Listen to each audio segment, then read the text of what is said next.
about something scary today. We're going to talk about writing statements.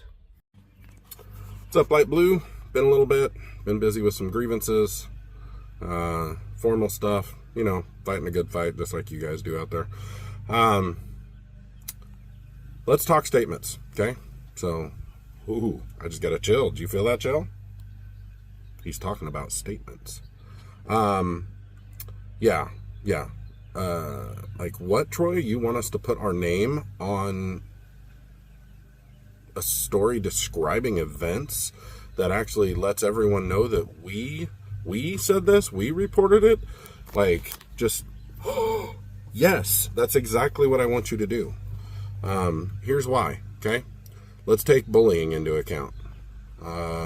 You and a supervisor. Supervisor walks up, bullies you, whatever. Doesn't matter what's said to this point. We've all been there. Been involved in some of it in some way or another. So this is a repeat offender, okay? Repeat offender at bullying. Actually, I don't care if it's the first time. It doesn't matter. But so if it's just you and the supervisor, it's your word against theirs. You know, you guys all know. I mean, we can do what we can do with it. We can bring light to that it's happened. We can even attempt to file on it, but there's no there when it's just your word versus theirs. But that does not mean you should let it go, and that doesn't even mean you shouldn't file on it. Point being, it's harder to prove. Now, if a friend of yours, the case over, hears it, okay, if someone in the case overhears it, you know, then you got something. You have as long as they're willing to write a statement. Now, if they're not willing to write a statement, you're right back to square one. It's just you versus the supervisor, right? Now let's go one farther aspect to this. Okay, so here's part of my thing that I've been trying to promote to people with statements. Keep a daily log. When things are happening, write them down. Be very descriptive. We'll get to the descriptive part here in a minute. Write down everything that's happened. If it was a major event, go to the bathroom and write the statement on your phone, because it's fresh in mind. Do it immediately as soon as you have the chance, because within 24 hours, you're already going to lose details of what you could have written the statement on. Easily within 24 hours. I would say within about 4 or 5 hours, you start losing minute details that could be important. Wording in your mind starts to think back. Well, how was this worded? Was it worded this way, or was it like this? So as quickly as you can, put that down. All right. Now, so if you daily log, all right, why is a daily log important? Why do I feel that for? Because to me, and I personally would argue that a daily log is a daily statement by the individual. It is a daily statement of what happened on that day.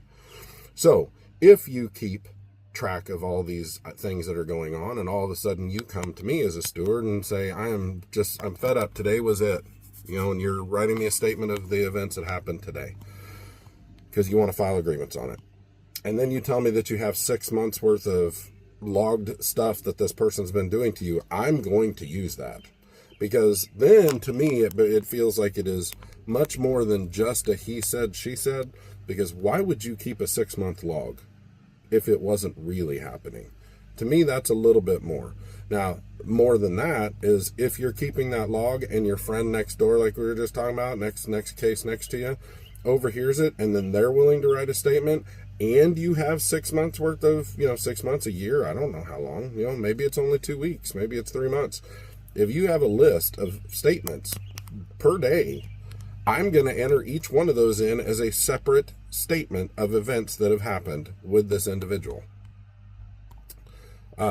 I feel like that brings more weight. That's my opinion. I don't know whether, that would be dependent. If it ended up in an arbitration type situation, that would be up to an arbitrator to tell you how much weight that would carry. And your NBAs or your advocates would be able to tell you that too. But I'm just going to say that it cannot hurt. It can't hurt to have more information, but it can hurt to not have enough information. Okay? Now, so the statement, okay? Details. Why is that important? Okay, so if I just tell you, as an example, we've done the close your eyes and we'll tell you a story, right? So if you're just telling somebody a story that is Bob walked across the lot, and that's the story, that's pretty vague, right?